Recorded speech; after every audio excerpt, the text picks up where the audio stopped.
بسم اللہ الرحمن الرحیم وصلی اللہ علی نبی امی. ایوب علیہ السلام کی خوبصورت دعا ہے، ربی انی مسنی الضر وانت ارحم الراحمین. یہ ایوب علیہ السلام کی زندگی کی وہ خوبصورت دعا ہے جو آپ نے اپنی بیماری کے دور میں مانگی تھی.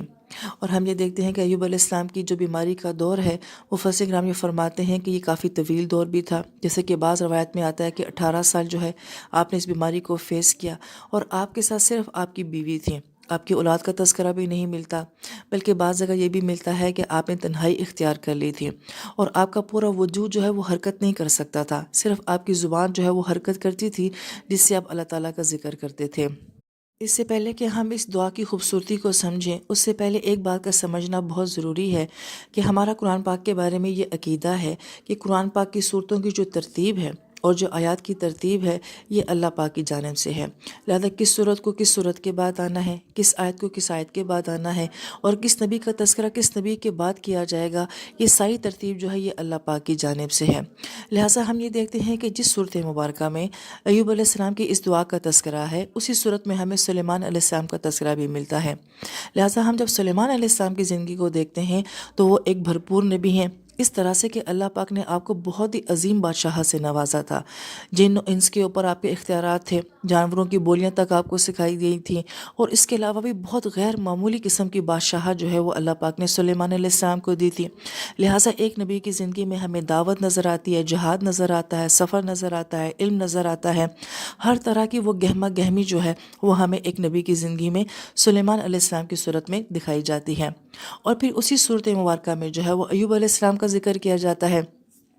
جو کہ اپنی بیماری کے ساتھ لڑ رہے ہیں، تنہائی کا شکار ہے، جسم آپ کا حرکت نہیں کر سکتا. تو ظاہری بات ہے کہ ان نبی کی زندگی میں نہ دعوت ہے، ابھی نہ جہاد ہے، نہ سفر ہے، نہ علم کی کوئی بات ہے. تو گویا کہ ہم یہ دیکھتے ہیں کہ وہ سب کچھ جو سلیمان علیہ السلام کی زندگی میں تھا وہ اس وقت زندگی میں ایوب علیہ السلام کے نہیں تھا.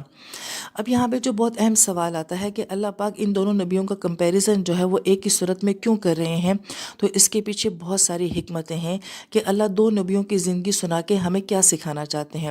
اس کو ہم یوں سمجھ سکتے ہیں کہ اگر ایک ہی گھر میں جو ہے ایک بھائی بہت ترقی کر رہا ہو، پڑھ رہا ہو، اس کا بزنس بھی چل رہا ہو، وہ اپنی زندگی میں آگے سے آگے جا رہا ہو، اور جبکہ دوسرا بھائی جو ہے وہ بیماری کا شکار ہو اور وہ اپنے آپ کے ساتھ لڑ رہا ہو اور وہ دوسروں کے اوپر ڈپینڈ کر رہا ہو، تو اس کے اوپر کس قسم کا ذہنی دباؤ ہوگا اور زندگی میں کس قدر مایوسی ہوگی. وہ اپنے آپ کو معاشرے کا بوجھ بھی سمجھ رہا ہوگا اور خاندان والوں کے لیے بھی بوجھ سمجھ رہا ہوگا. گویا کہ اس کی زندگی جو ہے وہ سٹک ہو گئی ہے، وہ بہت کچھ کرنا بھی چاہے تو کچھ نہیں کر سکتا ہے. اور یہ سچویشن تو ہم آج بڑے اچھے طریقے سے سمجھ سکتے ہیں، کیونکہ ہم کووڈ کے دور سے گزرے ہیں، ہمیں ہمارے گھروں میں بند کر دیا گیا ہے. بلکہ جو مریض بیمار ہوتا ہے تو وہ آئسولیشن کا شکار ہو جاتا ہے، کوئی اس کے پاس جاتا نہیں ہے، کوئی اس سے ملتا نہیں ہے، اس کو ہاتھ لگانے سے بھی لوگ ڈرتے تھے.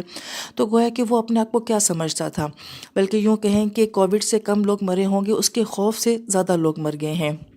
تو ایک ایسا انسان جو کہ اپنی زندگی میں کچھ نہ کر پا رہا ہو تو وہ کس قدر ذہنی دباؤ کا شکار ہوگا، مایوسی کا شکار ہوگا. لہٰذا ایسے انسان کو اپنے آپ سے بھی بہت سارے گلے شکوے ہوں گے، اور اپنے آس پاس کے رشتوں سے بھی بہت سارے گلے شکوے ہوں گے، اور اللہ تعالیٰ کی ذات سے بھی بہت سارے گلے شکوے ہوں گے. لیکن کیا ہم جب ایوب علیہ السلام کی یہ دعا پڑھتے ہیں تو کیا ہمیں اس دعا میں بھی کوئی مایوسی نظر آتی ہے، کوئی گلہ شکوہ نظر آتا ہے؟ تو حیرت انگیز طور پہ یہ دعا امید سے اور خوشی سے بھرپور دعا ہے. اس میں کہیں مایوسی کا ذکر نہیں ہے، اور اس میں کہیں اللہ تعالیٰ کی ذات سے کوئی گلہ کوئی شکوہ نہیں ہے، اور یہی اس دعا کی بہترین خوبصورتی ہے.